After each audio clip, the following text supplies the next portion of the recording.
President Trump was blocked from using a wartime law to deport migrants.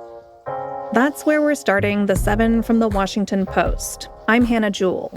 It's Wednesday, September 3rd. Let's get you caught up with today's 7 stories. The Alien Enemies Act is a law from 1798. Trump invoked it this year to swiftly deport Venezuelan migrants without a hearing. But yesterday, a 3-judge federal panel said that Trump had used it unlawfully. They said that the presence of a Venezuelan-based gang in the U.S. did not amount to a predatory incursion. That's the language lawmakers used when they drafted the statute allowing fast-tracked deportations hundreds of years ago. The issue will probably now head to the Supreme Court. That wasn't the only ruling against Trump yesterday. A federal judge in San Francisco ruled that Trump's use of the National Guard in Los Angeles earlier this year was illegal. It came as Trump said he'll send troops to Chicago, and as federal officers are appearing likely to stick around in Washington, D.C. President Trump said he'll move U.S. Space Command headquarters from Colorado to Alabama. That's number 2. Ever since Trump reestablished Space Command in 2019, there has been a battle over where the agency's permanent home would be. The president's Oval Office announcement yesterday marked the latest twist. Trump said the command will be based in Huntsville, Alabama. NASA has a big flight center there. The latest reversal in the agency's location caps an intense lobbying campaign from Alabama lawmakers. Meanwhile, in the same Oval Office appearance, Trump dismissed rumors about his health.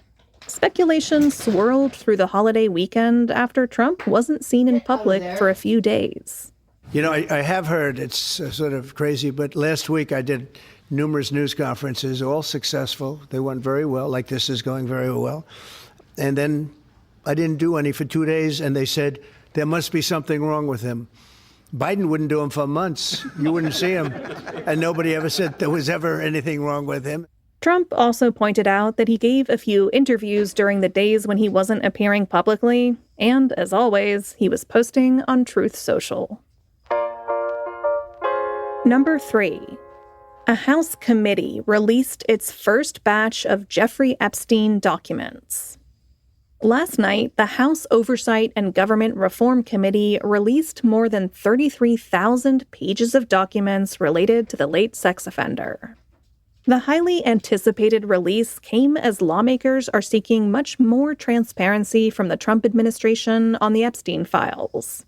But the new release doesn't offer much we didn't already know.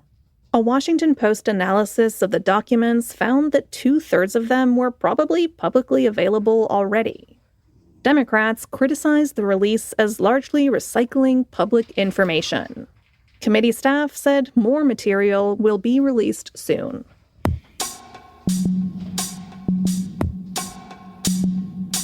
Number 4.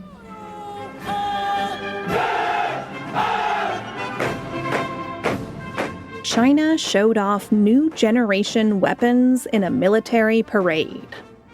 China's leader Xi Jinping delivered a muscular show of force today in Beijing. It was the country's largest ever military parade, marking 80 years since victory over Japan in World War II. Xi was flanked by Russian President Vladimir Putin and North Korea's Kim Jong-un. The parade showed off AI-enhanced weapons, tanks, hypersonic missiles, and huge underwater drones. In recent weeks, Beijing has been recasting history to downplay the role of the U.S. in ending World War II while playing up the contribution of China and the Soviet Union. The parade was intended to send a message that China is rising to challenge the global leadership of the United States.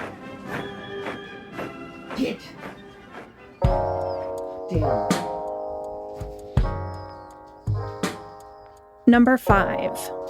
ChatGPT will add parental controls after a teen user's death by suicide. Last week, a family in California sued OpenAI. That's the maker of ChatGPT. They alleged that the chatbot had helped their 16-year-old son plan his death. Yesterday, the company said it will introduce parental controls within the next month. This is a major change. OpenAI said the new tools will allow parents to set limits for how their teens use the technology, and to receive notifications if the chatbot detects that a user is in acute distress. Parents and mental health professionals have expressed concerns about the psychological dependency on chatbots that some people, including teens, can develop. Wildfires erupted in California after thousands of lightning strikes. That's number 6. Dozens of wildfires broke out in central and northern California yesterday. They were sparked during an outbreak of thunderstorms and dry lightning. Many of the new fires are in the foothills of the Sierra Nevada. In parts of California, vegetation is at or near record dry levels for the date. Some of the new fires have forced evacuations, and more thunderstorms are forecast through tomorrow. If you were planning a trip to Yosemite, the National Park Service has warned visitors about smoky conditions in and around the park. And live from New York, it's Saturday night! And at number 7, Saturday Night Live is getting 5 new cast members. SNL is getting another big shakeup before its 51st season. 4 of 17 cast members from last season are leaving. That's the biggest exodus since 2022. That includes Devin Walker, who played characters including Senator Tim Scott and New York Mayor Eric Adams, and Heidi Gardner, who was the longest-running female member of last year's cast. You just heard her delivering the show's iconic opening line. While the exact reasons for the departures are not clear, several of the exiting cast members have suggested that it was not their choice to go. Some new arrivals announced yesterday will be taking their places. They include Ben Marshall, who has appeared on the show as part of the comedy trio Please Don't Destroy, and Veronica Slobodkowska. She's a Canadian comedian known for her awkward and absurdist TikTok and Instagram skits. SNL's new season premieres on Saturday, October 4th on NBC. All right, you're all caught up. You listen to The 7 because you value the importance of good journalism. If you're not yet a subscriber to The Washington Post, there's a special Labor Day sale happening for a short time. Right now, you can get a whole year of The Washington Post, our core subscription, for $20. It renews at $120, and you can cancel anytime. Again, this $20 deal won't last long. There's a link in our show notes, or you can head over to washingtonpost.com/subscribe. Say it with me, unless you're on a busy bus wearing headphones, washingtonpost.com/subscribe. I'm Hannah Jewell. I'll meet you back here tomorrow.